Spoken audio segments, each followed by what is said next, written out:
Judith. Chapter 6. And when the tumult of men that were about the council was ceased, Holofernes the chief captain of the army of Assur, said unto Achir and all the Moabites, before all the company of other nations, And who art thou, Achir, and the hirelings of Ephraim, that thou hast prophesied amongst verses as today, and hast said, that we should not make war with the people of Israel, because their God will defend them? And who is God but Nebuchadnezzar? He will send his power, and will destroy them from the face of the earth, and their God shall not deliver them, but we his servants will destroy them as one man, for they are not able to sustain the power of our horses. For with them we will tread them under foot, and their mountains shall be drunken with their blood, and their fields shall be filled with their dead bodies, and their footsteps shall not be able to stand before verses, for they shall utterly perish, saith King Nebuchadnezzar, Lord of all the earth, for he said, None of my words shall be in vain. And thou, Achir, an hireling of Ammon, which hast spoken these words in the day of thine iniquity, shalt see my face no more, from this day until I take vengeance of this nation that came out of Egypt.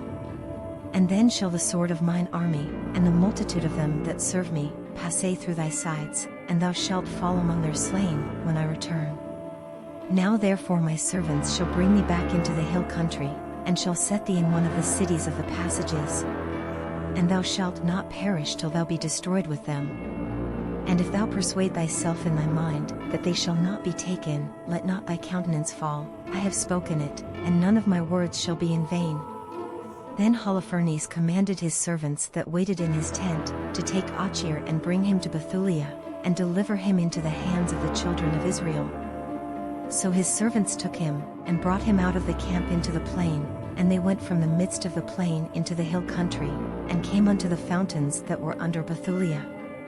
And when the men of the city saw them, they took up their weapons, and went out of the city to the top of the hill, and every man that used a sling from coming up by casting of stones against them. Nevertheless, having gotten privily under the hill, they bound Achir and cast him down, and left him at the foot of the hill, and returned to their lord. But the Israelites descended from their city, and came unto him, and loosed him, and brought him into Bethulia, and presented him to the governors of the city, which were in those days Ozias the son of Micah of the tribe of Simeon, and Shebri the son of Gothaniel, and Charmis the son of Melchiel. And they called together all the ancients of the city, and all their youth ran together, and their women to the assembly, and they set Achir in the midst of all their people. Then Ozias asked him of that which was done. And he answered and declared unto them the words of the counsel of Holofernes, and all the words that he had spoken in the midst of the princes of Assur, and whatsoever Holofernes had spoken proudly against the house of Israel. Then the people fell down, and worshipped God, and cried unto God, saying, O Lord God of heaven, behold their pride, and pity the low estate of our nation, and look upon the face of those that are sanctified unto thee this day. Then they comforted Achir and praised him greatly. And Ozias took him out of the assembly unto his house, and made a feast to the elders, and they called on the God of Israel all that night for help.